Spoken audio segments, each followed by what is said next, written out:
Jacques Reynal cofonde en 1986 la société Fenua-Medex.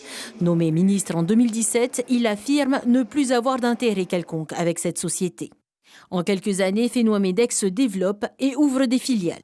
Fenua-Medex et Nati-Medex pour le suivi médical des populations en isolement via la télémédecine, Rima-Medex pour des transferts de patients sur Tahiti, Moana-Medex pour la filière médicale en mer pour les navires de croisière par exemple.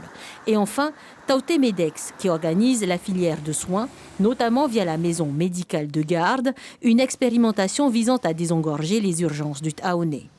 Et ce sont justement les marchés attribués à ces différentes filiales qui sont aujourd'hui sous la loupe des enquêteurs de la DSP. Celui de la maison médicale de garde, par exemple, dont la création validée par le JOPF du 6 mars 2018, prévoit un budget annuel de 33,5 millions de francs, dont 9 millions seront réservés aux charges fixes et le reste aux émoluments des personnels de santé. Le budget est reconduit en 2019. 2020 voit l'apparition d'une nouvelle annexe qui pérennise un budget de 34 millions, bien que les charges fixes aient baissé de près de 3 millions. Une somme située juste en dessous du seuil autorisé de 35 millions de francs par le Code polynésien des marchés publics. Pour rappel, celui-ci a 3 seuils pour les administrations du pays.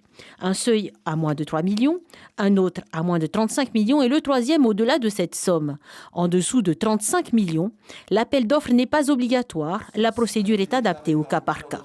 Cette souplesse du nouveau code applicable depuis janvier 2018 aurait-elle servi à favoriser Fenua-Medex via l'ex-cofondateur devenu ministre?